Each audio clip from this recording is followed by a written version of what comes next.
হাতে বীর বিক্রমে সে আকাশ বাতাস মেদিনী নদী সাগর প্রকম্পিত করিয়া তুলিল।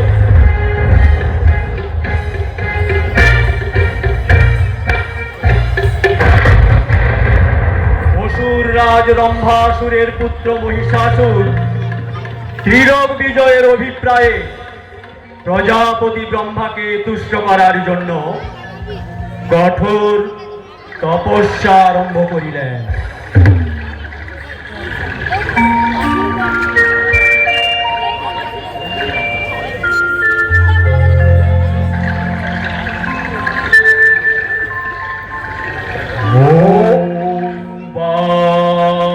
ব্রাহ্মণে নমঃ। ওম ব্রাহ্মণে নমঃ। ওম ব্রাহ্মণে নমঃ।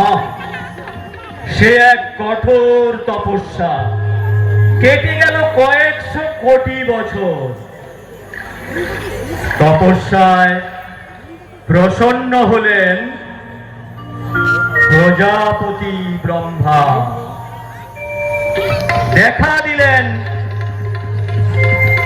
মহিষাসুরকে। মহিষাসুর, তোমার তপস্যায় আমি তুষ্ট, বলো তুমি কি বর চাও? হে দেব, আমাকে এমন বর দিন যাতে আমি যে কোনো সময় যে কোনো পরিস্থিতিতে রূপ পরিবর্তন করতে পারি। এমন বর দিন যাতে ত্রিভুবনের কেউ আমাকে বিনাশ করতে না পারে। তথাস্তু। তুমি হবে অসীম শক্তির অধিকারী। যে কোনো সময় যে কোনো পরিস্থিতিতে তুমি রূপ বদল করতে পারবে। ত্রিভুবনের কোনো দেব দানব রক্ষ যক্ষ তোমার বিনাশ করতে পারবে না। বিনাশ করতে পারবে না।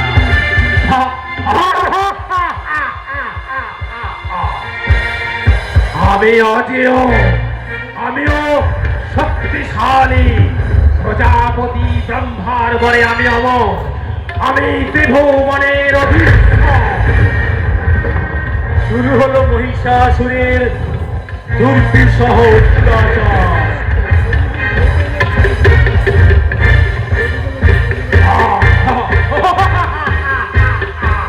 ব্রহ্মার বলে বলিয়ান মহিষাসুর ক্ষমতার মদমত্ততায় উন্মুক্ত হয়ে সমগ্র ত্রিভুবন জয়ের লক্ষ্যে ঝাঁপিয়ে পড়ল।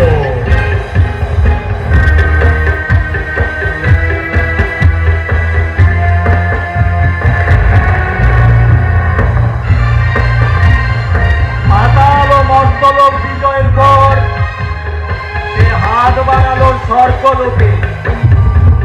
শুরু হলো দেবতাদের সঙ্গে এক ভয়ঙ্কর যুদ্ধ।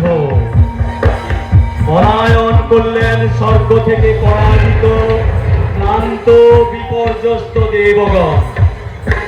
দেবগণ প্রথমে গেলেন যোগীবর ব্রহ্মার কাছে।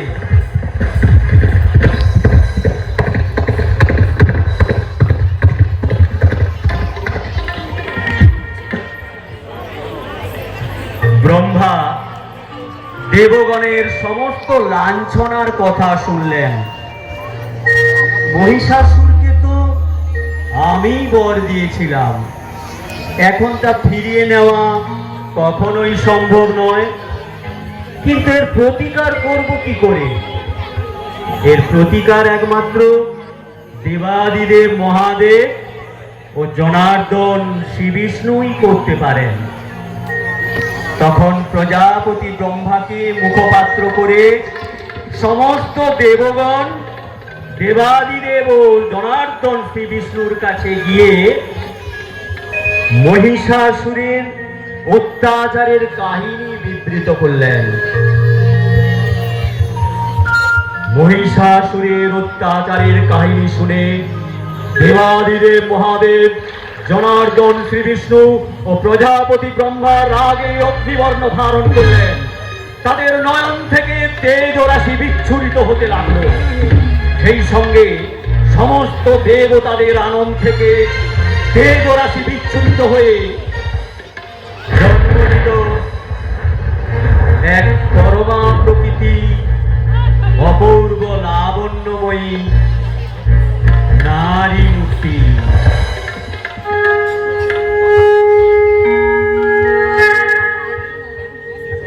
শিব শম্ভুর তেজে দেবীর মুখমণ্ডল, যমের তেজে তার কেশপাশ, বিষ্ণুর তেজে তার বাহু সমূহ উৎপন্ন হইল, চন্দ্র তেজে তার স্তন যুগল, ইন্দ্র তেজে শরীরের মধ্যভাগ, বরুণ দেবের তেজে তার জঙ্ঘা ও উরুদ্বয়, পৃথিবীর তেজে দেবীর নিতম্ব, সূর্যের তেজে করাঙ্গুলি সমূহ এবং কুবেরের তেজে তাহার নাসিকা উৎপন্ন হইল।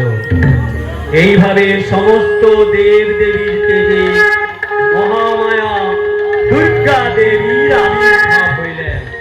এক্ষণে উপস্থিত দেবতাগণ দেবীর স্তব শুরু করিলেন।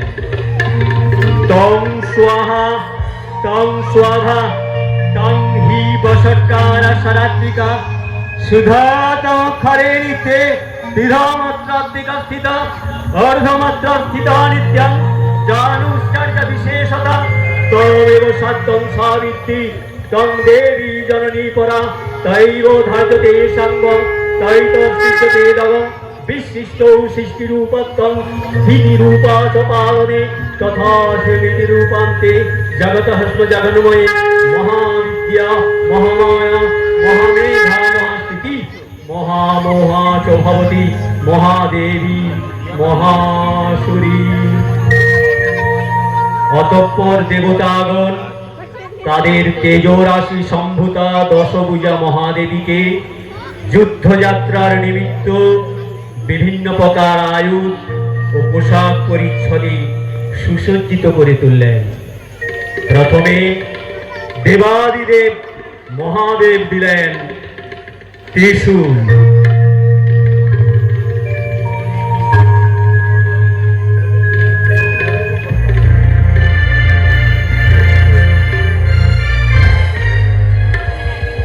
বিষ্ণু দিলেন সুদর্শন চক্র,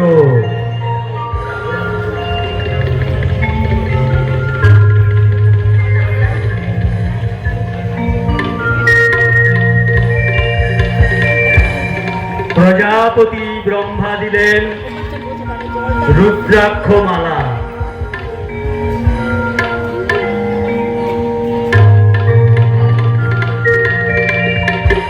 ও শক্তি সঞ্চয়ের জন্য দিলেন কমণ্ডলু।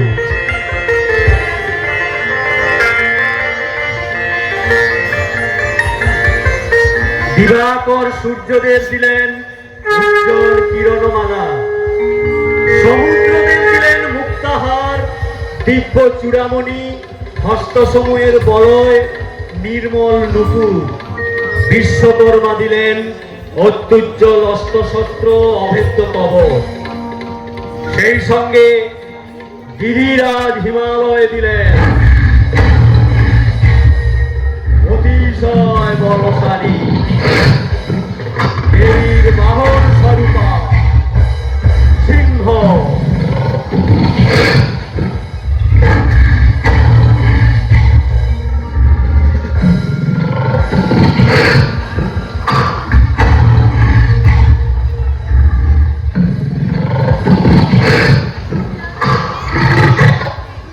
কুবের দিলেন সদাসুরাপার পান পাত্র, নাগরাজ দিলেন মহামণি শোভিত কণ্ঠহার।